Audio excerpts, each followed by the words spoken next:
여러분, 올해도 어김없이 벚꽃은 피었습니다. 그리고 진달래도 피고 개나리도 피었습니다. 이 아름다운 계절에 온 누리에 생명이 피어나고 있는 것을 우리가 볼 수가 있습니다. 그래서 저는 오늘 이 말씀을 통해서 부활의 새 아침이 밝았네, 이렇게 선포하지 않을 수 없습니다. 오늘 함께 예배한 우리 성도들에게도 이 부활절을 기점으로 여러분의 삶에 새로운 생명의 역사가 나타날 줄로 믿고 하나님께 영광 올려드리는 여러분 되시기를 바랍니다. 우리 교회력에 보면은 두 개의 큰 축이 있습니다. 하나는 대림절로부터 시작을 해서 성탄절, 주현절 이렇게 이어지는 하나의 축이 있고요. 그 다음에 또 하나는 사순절로부터 시작을 해서 부활절, 그 다음에 성령 강림절로 이어지는 이런 두 개의 축이 있습니다. 우리가 특별히 하나의 축인 성탄절, 이 절기는 사실은 전 세계가 이 날을 공휴일로 지정을 하고 또 함께 기뻐하고 축하를 합니다. 우리 성도들뿐만 아니라 세상 사람들도 다 이날은 캐럴을 부르면서 그날을 기뻐하죠. 근데 여러분, 부활절은 어떻습니까? 성탄절과 비교를 해보면 사실 세상 사람들은 부활절에 대해서 그런 큰 관심이 없습니다. 그런데 이 세상 사람들은 그렇다 치더라도 교회도 이 부활절에 대한 것도 별반 다르지 않은 것 같아요.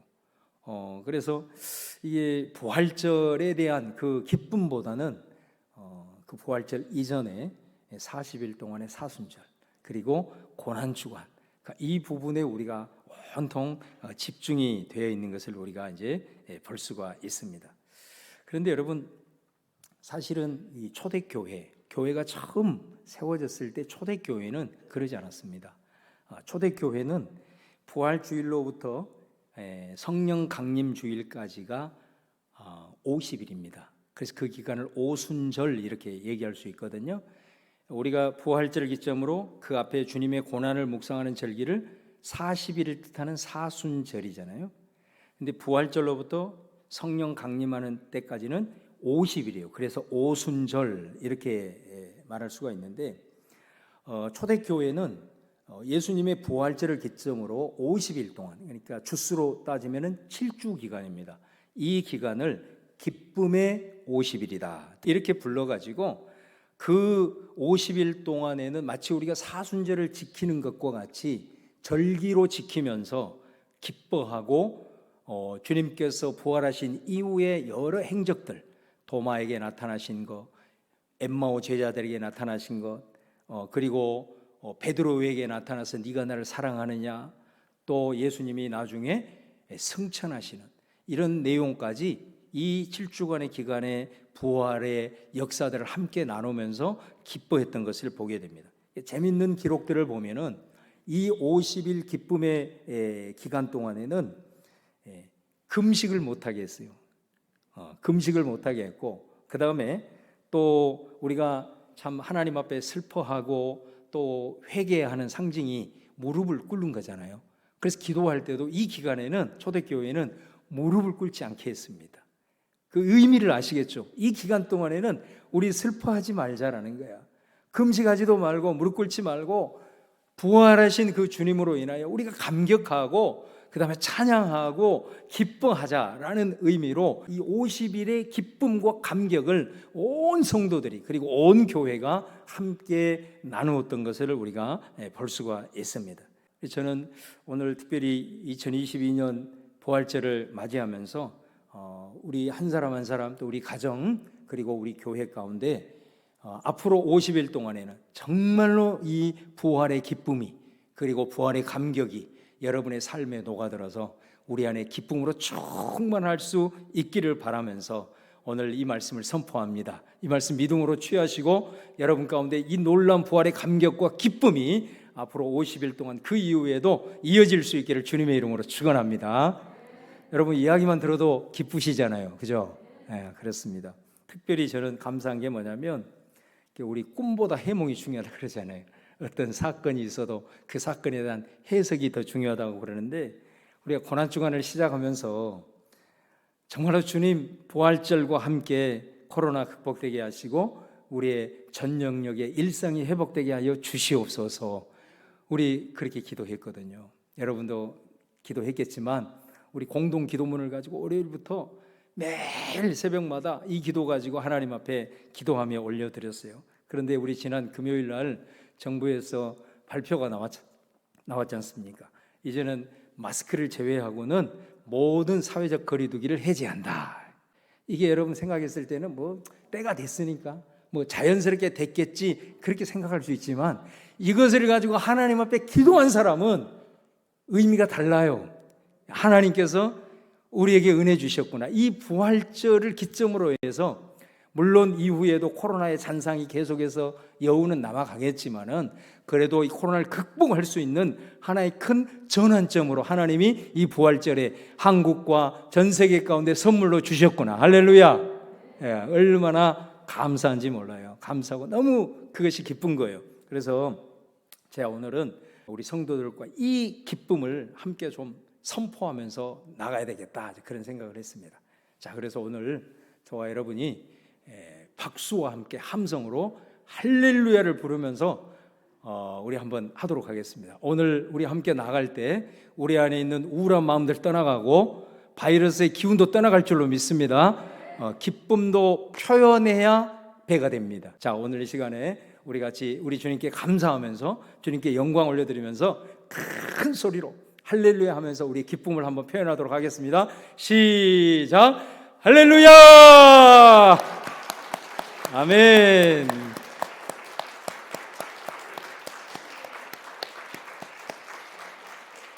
이제 그만하시죠. 예. 예, 오늘 우리 봉독한 말씀을 보면은 예수님의 시체를 장사한 무덤이 비어 있는 이 사실을 몇몇 사람이 확인하는 그런 장면이 나옵니다.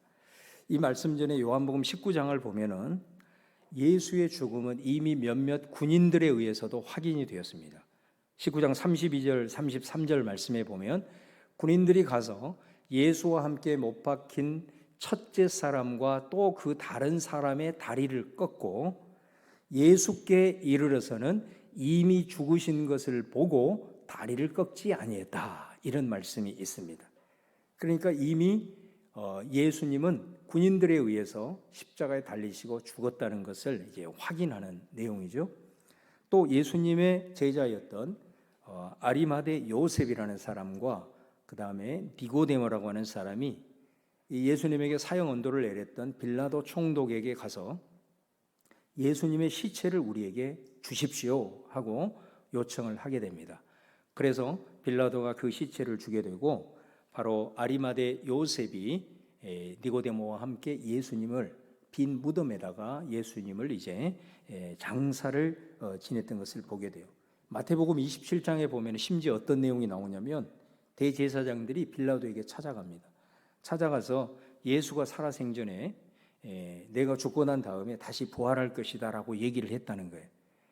그러니 이 제자들이 분명히 그럴 리는 없겠지만은 예수가 살아날 일은 없겠지만 이 예수의 제자들이 예수님의 무덤에서 시체를 이렇게 시체를 가져가서 거짓말로 예수가 부활했다라고 말할 가능성이 있기 때문에 그 무덤을 경비병을 시켜가지고 좀 지키라고 그렇게 부탁을 하게 돼요.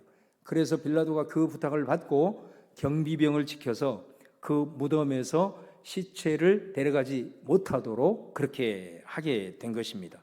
그런데 오늘 말씀에 보면은 예수의 시체가 없어진 거죠. 도대체 어떤 일이 일어났느냐라는 것입니다. 이 사실을 막달라 마리아와 베드로 요한이 그곳에 가서 또한 비어있는 무덤을 목격을 하게 됩니다.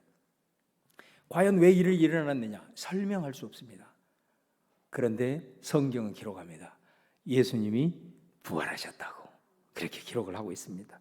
예수님이 부활하신 후에 40일을 함께 계시면서 제자들뿐만 아니라 수많은 사람들을 만나게 되었고 많은 사람들이 다시 부활하신 예수님을 목격하게 되었습니다. 그래서 이 빈 무덤이라고 하는 부활의 증거와 예수님이 부활하신 이후에 직접 예수를 목격한 많은 증인들로 인해서 교회가 시작이 된 겁니다.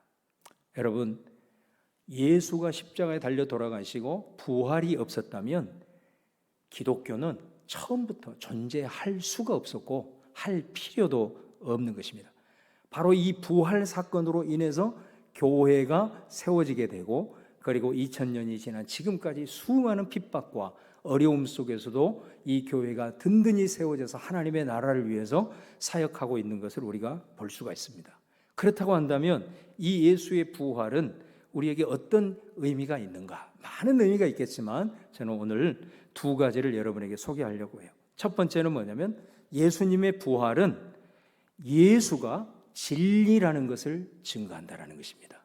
여러분, 요한복음 14장 6절에 이렇게 말씀합니다. 예수께서 이르시되 내가 곧 길이요 진리요 생명이니 나로 말미암지 않고는 아버지께로 올 자가 없느니라 말씀하십니다. 여러분, 여기에서 예수님이 자기 자신을 가리켜서 진리라고 했을 때 이 진리라고 하는 표현은 여러 세상에서 말하는 진리 가운데 하나를 말하는 게 아니라 그 진리를 말하는 거예요. 다시 말해 예수님이 말한 이 진리는 유일한 진리를 말씀하는 거다, 이 말이죠. 우리 예수님이 하나님이신 그분이 인간의 몸을 입고 이 땅에 왔습니다. 그리고 다른 사람들처럼 30여 년을 지냈습니다. 그리고 3년 동안 예수님께서 세례를 받으신 이후에 하나님의 아들로서 이제 공적 생애를 사셨던 것을 보게 됩니다. 그 공생의 기록을 보면은 여러분 어떻습니까? 천국의 복음을 전파하시고 많은 기적들을 일으키셨죠. 병자를 치유하고 귀신들을 쫓아내고 심지어 죽은 사람들까지 살려내셨습니다. 그리고 풍랑이는 바다를 잔잔케 하셨습니다. 또 떡 5개, 물고기 2마리로 5,000명을 먹이시고 12바구니를 남기셨습니다. 그 모습을 보면서 사람들이 너무나 놀라워 했습니다. 그리고 예수님을 수많은 사람들이 따르게 되면서 이 사람들이 놀란 것은 뭐냐면, 우리가 지금 그때 당시입니다. 우리가 지금 갖고 있는 이 구약 성경에서 지금 예수가 하고 있는 이 행동들, 이 모습은 하나님만 하실 수 있는 일을 이 예수가 하고 있는 거예요. 그래서 이 사람들이 깜짝 놀라면서 그런 예수님의 모습을 보면서 이분은 하나님이시구나, 그렇게 고백하면서 주는 그리스도시요 살아계신 하나님의 아들입니다 라고 고백하기에 이르게 된 것이다, 이 말이에요. 그런데 그 예수가 십자가에 죽어버린 거예요. 너무도 무력하게 예수님이 십자가에 달려 돌아가신 거예요. 그 일을 겪자 제자들은 말로 할 수 없는 충격에 휩싸이게 되었고 실망하게 됩니다. 예수가 우리에게 한 말, 이게 다 거짓말이 되어버린 거예요. 예수가 지금까지 했던 그 수많은 어마어마한 일들은 이제 다 수포로 돌아가 버린 거예요. 그리고 이들은 다 뿔뿔이 흩어져 버리게 된 것입니다. 제자들의 입장에서 보면 어떻게 보면 이런 반응은 너무나도 자연스러울 수가 있는 거예요. 그런데 예수님이 3일 만에 부활을 하게 된 거예요. 다시 살아나시게 된 거예요. 이 살아났다는 소식들이 흩어져 있는 제자들에게 들려오기 시작합니다. 그래서 이 제자들이 도망갔다가 흩어졌다가 예수님이 다시 살아났다는 소식을 듣고 한 사람 두 사람씩 다시 모이기 시작합니다. 그리고 그들 눈으로 직접 목격합니다. 그리고 어떤 사람은 예수님을 만져봅니다. 그리고 예수님과 함께 같이 40일 동안 동고동락한 사람들도 있었습니다. 그러면서 그들이 다시 고백을 하는 거예요. 예수님은 우리의 구원자시다고, 예수님은 살아계신 하나님의 아들이라고. 십자가에 달리기 이전의 고백과 부활을 목격한 그 이후의 고백은 차원이 다른 고백인 것입니다. 그래서 이후로부터 이 사람들은 자신의 목에 칼이 들어와도 예수는 그리스도라고, 예수는 살아계신 하나님의 아들이라고, 그분이 진리라고 증거하다가 12사도는 다 순교를 당하지 않았습니까? 여러분, 어떻게 이런 일이 일어날 수 있습니까? 그렇게 예수님을 따르고 기적을 베풀었다가 십자가에 달려 돌아갈 때 다 도망갔던 사람들이 어떻게 해서 자기의 목숨을 내놓고 예수의 복음을 전하고 예수는 다시 살아났다고, 그분은 우리의 구세주라고 증거할 수가 있는 것입니까? 그 이유는 단 하나입니다. 바로 그거는 예수의 부활 때문입니다. 예수님이 살아나셨기 때문에 바로 이 일이 가능했다라는 것입니다.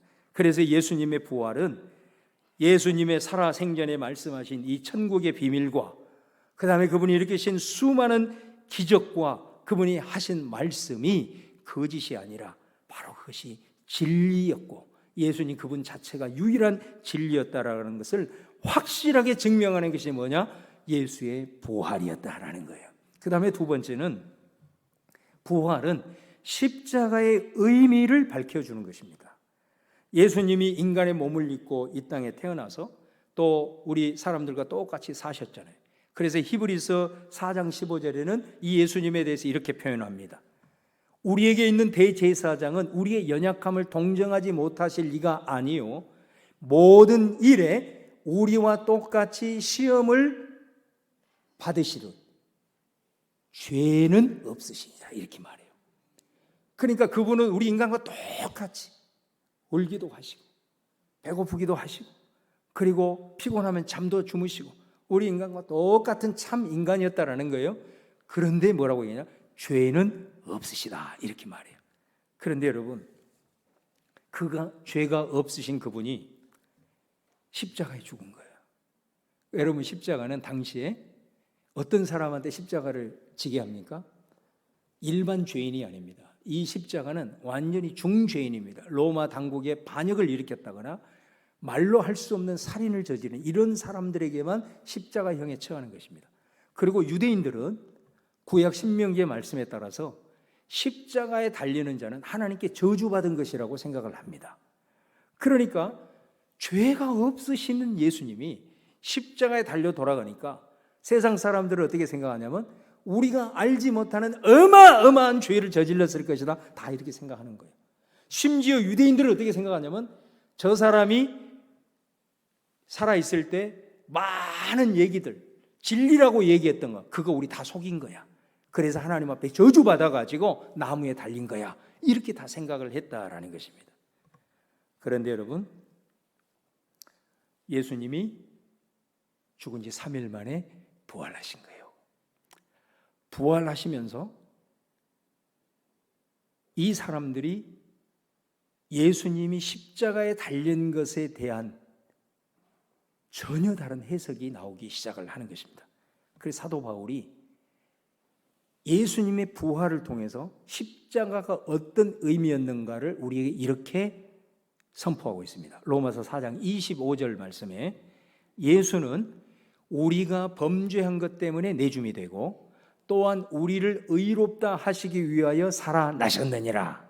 여러분 전에는 예수님이 무슨 하나님 앞에 저주받아서 무슨 큰 죄를 지어서 이렇게 생각을 했는데 예수가 다시 부활함으로 말미암아 예수님은 죄가 있어서 십자가에 달린 것이 아니라 우리 모든 죄 인간의 죄로 말미암아 하나님과 관계가 막혀있는 그 인간의 모든 죄를 예수님이 대신 짊어지고 희생제물로 하나님의 그 공의에 대한 심판에 당함으로 우리를 하나님과 관계를 회복시키고 우리를 죄를 속죄하기 위해서 그분이 십자가에 하나님의 경륜을 따라서 지셨고 십자가에 못 박았구나. 이게 뭐로 가능한 거예요? 예수님이 부활하셨기 때문에 십자가의 의미가 비로소 밝혀지게 되었다라는 것입니다. 그래서 사도 바울은 부활장이라고 하는 고린도서 15장 17절에 이렇게 말합니다. 그리스도께서 다시 살아나신 일이 없으면 너희의 믿음도 헛되고 너희가 여전히 죄 가운데 있을 것이다 라고 말하는 거예요. 예수님이 만약에 부활이 없다라고 한다면 우리가 믿는다라는 게 무슨 의미가 있는 거예요? 아무런 의미가 없어지는 거죠. 그리고 우리는 여전히 죄 가운데 사망의 눌림 가운데 살아갈 수밖에 없었을 것이라고 사도 바울이 증거하고 있는 것을 보게 됩니다. 예수의 부활은요 바로 우리를 위해서 우리의 죄를 대속하기 위해서 달리신 예수 그리스도의 십자가의 의미를 밝혀주는 결정적 증거가 된다라는 것입니다. 여러분 영국 런던에 가면은 한 화랑이 있는데 거기 화랑에는 체크메이트라고 하는 제목의 그림이 있습니다. 그 그림에는 악마 메피스토텔레스와 이 파우스트라고 하는 왕이 우리로 얘기하면 장기를 두는 거예요. 체스 게임을 하고 있는데 거기에서 파우스트 왕이 외통수에 걸린 겁니다. 외통수에 걸려가지고 이제 어쩔 수 없이 이 체스 게임을 악마에게 패배할 수밖에 없는 이 상황을 그림으로 그려놓은 거예요. 그러니까 이 그림이 의미하는 바는 뭐냐면 악마의 계략에 빠져가지고 더 이상 도망갈 수 없는 상황에 몰려버린 인간의 실존을 표현하고 있는 그런 그림입니다. 그런데 어느 날 어떤 사람이 일행과 함께 런던을 여행을 하다가 이 화랑에 들린 거예요. 화랑에 들려서 그곳에서 이 그림을 보게 된 겁니다. 근데 이 사람이 이 그림을 뚫어지게 있게 바라보다가 갑자기 소리를 칩니다. 거짓말이야! 거짓말! 이렇게 소리를 친 겁니다. 그러면서 그 다음에 뭐라고 얘기하냐면 왕이 한 수를 더 둘 수 있어. 이렇게 얘기를 한 겁니다. 이 사람이 당시에 전 세계 체스 게임을 제패했던 러시아 출신의 체스 게이머였습니다. 이 사람이 그 그림을 보고 그 그림을 그리는 사람도 알 수 없었던 체스의 대가처럼 왕이 외통수에 걸린 게 아니라 한 수를 더 둘 수 있는 것을 그 그림을 통해서 보면서 이렇게 외치게 되었다라는 것입니다. 여러분, 우리 하나님도 마찬가지입니다. 예수님이 십자가에 달릴 때 우리 지난주에 고난주간에 우리 묵상했던 말씀들을 한번 돌이켜보세요. 이 사탄들, 이 세력들, 유대인들, 그리고 빌라도 온 무리들이 예수님을 십자가에 못 박이기 위해서 그들이 생각해낸 전략들, 계략들이 얼마나 기가 막힙니까? 그렇게 해서 결국은 예수님을 십자가로 몰아가서 십자가에 달렸어요. 아마 사탄은 그렇게 생각했을 거예요. 이제는 우리가 이겼단 말이에요. 다시 말하면 하나님도 이제 꼼짝할 수 없도록 외통수에 걸린 것이다. 아마 그러면서 승리의 축배를 들려고 했을 거예요. 그런데 여러분, 놀랍게도 어느 누구도 볼 수 없었던 영적인 존재였던 사탄도 알지 못했던 한 수가 하나님에게는 더 있었다는 거예요. 그 하나님의 남은 한 수가 뭐였을까요? 일시에 오히려 상대방을 외통수로 몰려가는 역전의 한 수, 그게 뭐였을까요?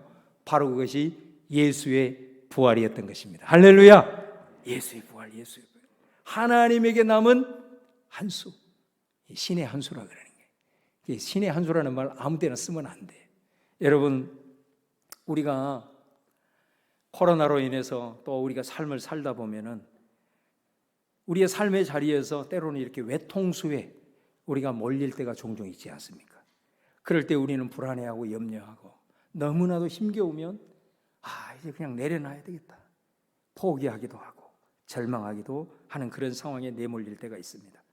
그런데 그리스도인인 여러분은 어떻게 하십니까? 그런 상황이 오면 우리는 잠시 염려하고 불안하지만은 우리는 뭐라고 고백을 하냐면 이제부터 하나님이 일하실 거야. 아멘이십니까? 우리 그렇게 고백하잖아요. 이게 그리스도인인 거예요. 세상 사람들은 이제는 끝났어, 다 내려놓고 이제는 다 도망가고 싶다, 그렇게 얘기하지만 그리스도는 잠시 불안에 떨다가 염려하다가 결국은 일어나서 뭐라고 얘기하냐면 이제부터 하나님이 일하실 때구나, 이렇게 고백합니다. 어떨 때는 이런 모습들을 보면서 그리스도인들이 정진나간 사람처럼 보여지기도 합니다. 여러분, 우리의 인생에 외통수에 걸려서 신음하지만 우리는요, 우리가 믿는 하나님의 우리를 향한 남아있는 한 수가 있다는 것을 꼭 기억하시기를 바랍니다. 그게 뭐예요? 그게 부활이에요. 부활. 우리를 다시 일으키시는, 어느 누구도 우리를 내몰고 있는 어둠의 권세도 깨닫지 못하는 우리를 향한 하나님의 한 수가 우리 뒤에 버티고 있다고요. 그렇기 때문에 우리는 그렇게 말할 수 있는 거예요. 이제 하나님이 일하실 때구나. 그러면서 우리는 일어나는 거예요.